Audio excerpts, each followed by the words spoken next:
వెనకటి రోజులల్లా చదువుకునే తందుకు వాగులు వంకలు దాటి బడికి పోయినాం. గుట్టలెక్కి కొండలెక్కి బడికి పోయేది. బురదల బుక్కులు నెత్తి మీద పెట్టుకొని పోయేది అనుకుంటా వెనకటోళ్ళు వాళ్ళ కష్టాలు చెప్పేది. నిజానికి ఇప్పటికి కూడా కొన్ని ఊర్ల పొంటి గసంటి పరిస్థితే ఉన్నది. ఇంకా అసొంటి జాగలల్ల పిల్లలు చదువుకు దూరం కావద్దని మంత్రి సీతక్క నియోజకవర్గంలో ఎసొంటి ఇకమత్ చేసిందో చూడురి. శతకోటి దరిద్రాలకు అనంత కోటి ఉపాయాలంటే గిదే. రాష్ట్రంలోనే తొలిసూరి కంటైనర్ల బడి పెట్టించింది మంత్రి సీతక్క.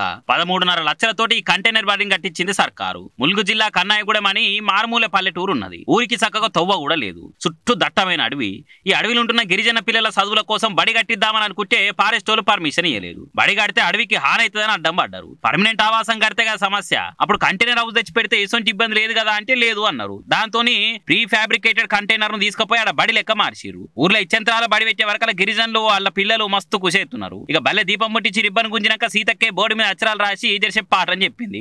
అయితే ఇంకా పిల్లలను ఇట్లా కూర్చొని ముచ్చట పెట్టుకొచ్చింది. ఇట్లా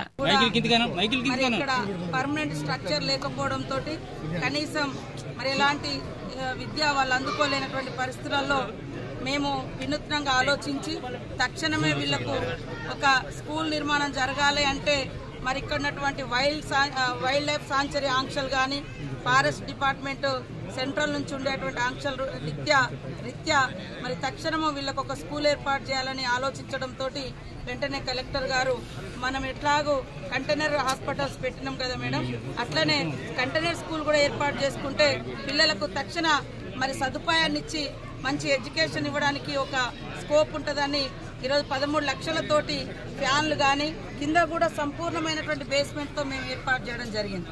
దానికి ఎలాంటి మరి అక్కడ కన్స్ట్రక్షన్ చేసి ఇచ్చినటువంటి అతను మాకు 20 సంవత్సరాల గ్యారంటీగా కూడా చెప్పడం జరిగింది. ఏది ఏమైనా అందులో ఏది కూడా వేస్ట్ అయ్యేది లేదు.